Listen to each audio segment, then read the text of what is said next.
문학에 문제가 있다는 건 비유적으로 표현하면 발에 무좀 정도 있는 거예요. 큰 병 아니죠. 그럼 무좀약 바르면 돼요. 이 수업은 훈련도 가면 그냥 무좀약인 거야. 근데 그런 학생들이 발에 무좀 좀 있다고 다리를 자를 거야? 그건 잘못된 치료법이잖아요. 근데 많은 학생들이 무좀 정도의 사소한 질병을 앓고 있는 겁니다. 문학에 대해서. 자, 여러분 반갑습니다. 2026학년도 훈련도감 버전 2.0 OT 시작하도록 하겠습니다. 훈련도감은 많이 아실 거예요. 선후배들 사이에서도 얘기가 많이 오고 갔던 걸로 알고, 특히 어둠의 경로로 훈련도감을 들었던 학생들이 많았던 것 같은데, 이젠 어둠의 경로로 들을 필요가 없습니다. 게다가 어둠의 경로에서 다뤄지는 거는 정말 옛날 버전이니까 1.0인 거죠. 요새 수능 트렌드에 조금 안 맞기도 해요. 그런 점에서 훈련도감은 새로 이제 빛을 받은 거죠. 어둠의 경로에서 나와서 이제 요새 트렌드에 맞게끔 새로운 훈련도감을 만들었고, 훈련도감이 어떤 강좌인지 소개해 드리는 시간 갖도록 하겠습니다. 일단은 제일 중요한 거는 이 문학 공부를 함에 있어서 이 수능 문학에 대한 이해를 정확하게 할 필요가 있어요. 내신과는 달라요. 근데 학생들이 공부하는 걸 살펴보면 약간 내신 공부하듯 수능 준비하는 학생들이 많더라고요. 또는 수능은 이런 거야, 그러니까 이렇게 공부해야 돼? 라고 안내를 받지만 제가 이렇게 들어보거나 해보면 수능 그런 거 아닌데? 이런 것들이 너무 많아요. 그래서 일단 여러분이 문학 공부를 시작한다면 제일 먼저 해야 되는 건 문제 푸는 스킬이 아니에요. 시를 해석하는 법이 아니에요. 그런 거 몰라도 답 결정하는데 전혀 지장. 우리가 제일 먼저 배워야 되는 건 내가 수능날 풀어야 되는 이 수능 문제가 어떤 건지에 대한 이해예요. 그 다음 그걸 좀 구체적으로 풀면 어떤 개념들이 문제에서 사용되는지, 그 개념이 사용된 문제를 풀이하기 위해선 어떤 전략을 우리가 써야 되는지. 이 전략은 두 가지 차원인데, 하나는 정확성을 높이는 거, 또 하나는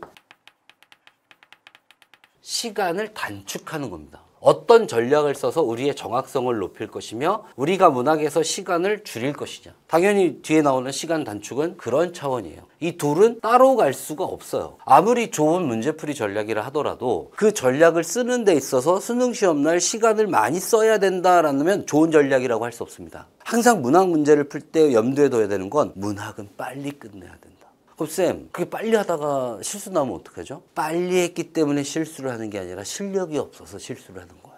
실력만 되면 빨리 해도 시간을 줄일 수 있어요. 거기서 세이브된 시간을 어디다 갖다 써야 돼? 비문학 지문 어려운 거에다 갖다 써야 돼. 문학 공부를 함에 있어서 전제는 여기서 문제를 다 답을 찾고, 일단 그게 1차적인 목표가 돼야겠죠. 하지만 그거를 좀 빨리 하고, 그래서 벌어진 시간을 독서나 선택에 좀 여유 있게 써서 전체적인 점수를 올리는 기반이 되게 하는 게 문학이다라고 생각하시면 됩니다. 어떻게 시간 단축할 거냐는 전략을 같이 공부해야 돼요. 다음, 선지를 너무 우리 대충 처리하죠. 선지를 볼 땐 선지에 들어간 개념 을 알아야 하지만 또 그 선지를 어떻게 분석을 해야 되는지도 알아야 됩니다. 또 이런 것도 있어요. 각 갈래별로 보기를 활용하는 게 다른데 우리는 그런 걸 잘 몰라요. 고전소설 공부 제대로 해놨으면 고전소설 보기는 미리 읽을 필요 없어요. 이런 식으로 갈래별로 보기 활용법이 달라집니다. 그런 것들을 알려드리고 싶어요. 혹시 본인이 이과야, 독서는 제법 잘해, 문학만 보면 답답해,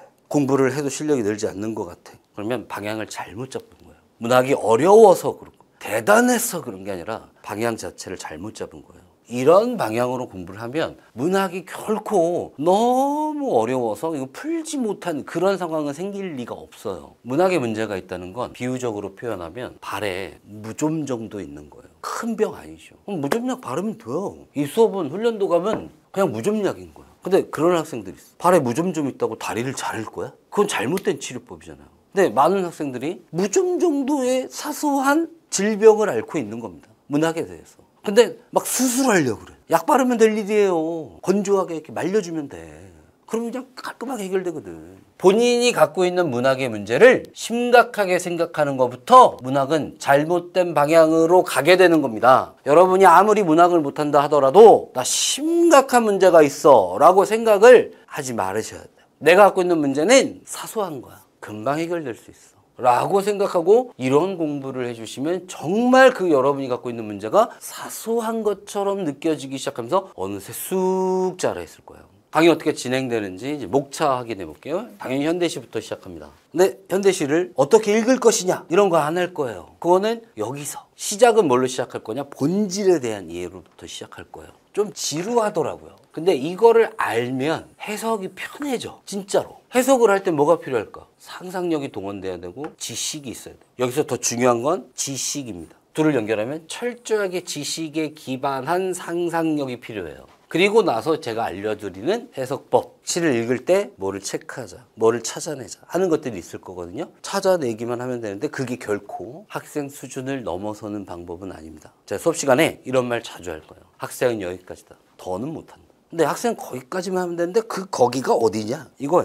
시가 있잖아? 그럼 그 시를 해석을 해서 문제를 푼다? 이거는 수능 문학에 대한 정확한 이해가 아니에요. 해석을 해서 문제를 푸는 게 아니고 시를 읽고 나서 평가원이 선지에 써놓은 해석에 대한 판단을 우리는 하는 거예요. 네가 직접 해석해봐. 해석한 걸 서술해. 이런 시험 아니잖아요. 이 시의 내용을 이렇게 보는 게 적절하니? 이렇게 물어보잖아요. 그럼 우리는 이 시의 내용이 뭐다! 이게 아니라 이 시의 내용을 이렇게 3번 선지에서 얘기한 게 적절한가 판단해 주는 겁니다.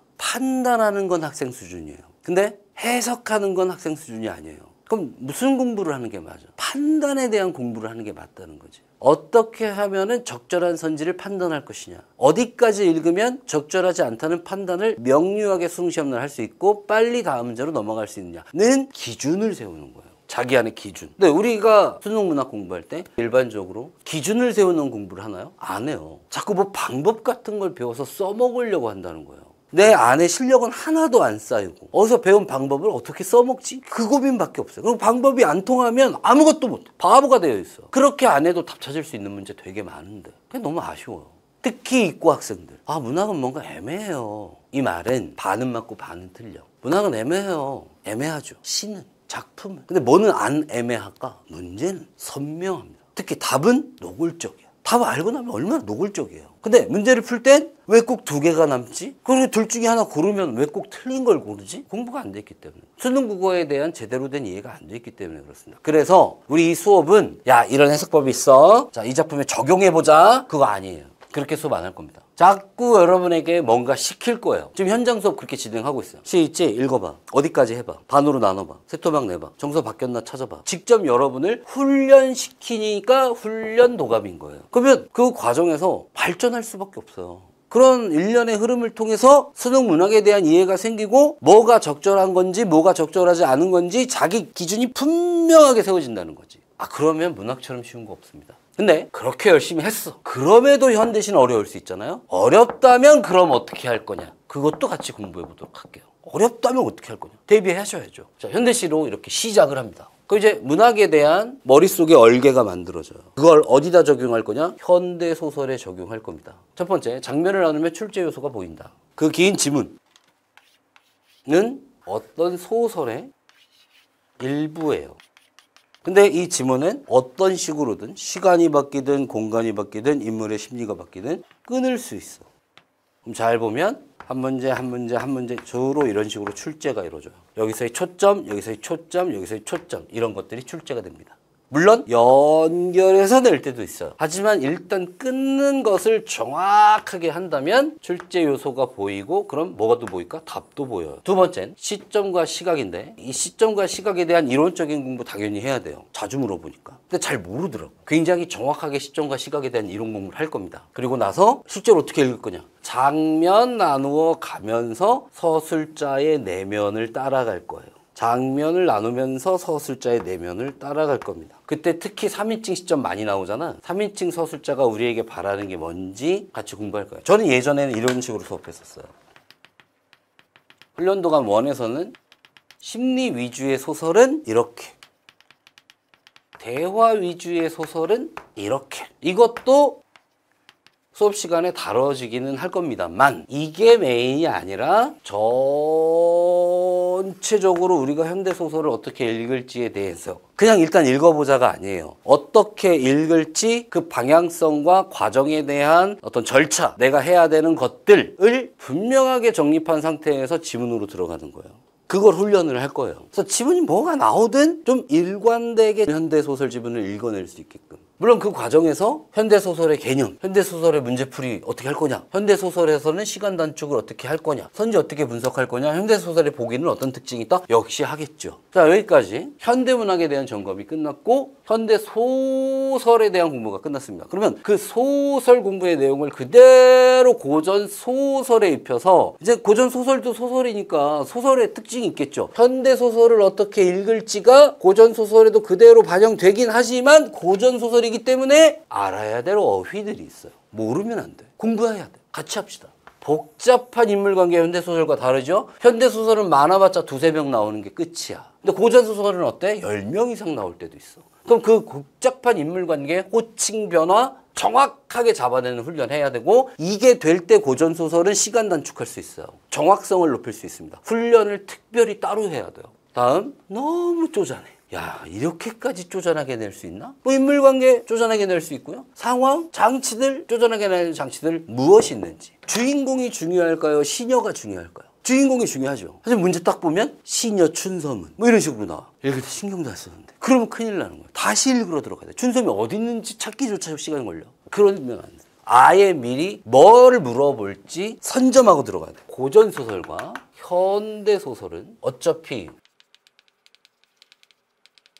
이 사람이 우리에게 무엇을 질문할지가 정해져 있어요. 이걸 알고 지문을 선제적으로 읽어줘야 돼요. 그러면 읽으면서 이거 물어보겠네. 이런 게 보이기 시작해요. 약간 독서랑 비슷한 느낌이라고 생각하시면 됩니다. 그걸 할 거예요. 그래서 여러분이 수능 시험 날 현대소설, 고전소설을 좀 낯설고 복잡한 게 나오고 이상한 일이 벌어져도 그냥 의연하게 차분하게 읽어 내려가면서 출제 요소 찾아내서 바로 답이랑 연결 지을 수 있게 할 생각이고요. 맨 마지막에 다뤄지는 게 고전시가입니다. 자, 고전시가는 앞에 거랑은 달라요. 앞에 거는 뭔가 전략적인 게 있죠. 또 고전시가는 전략적인 게 아니라 지식적인 겁니다.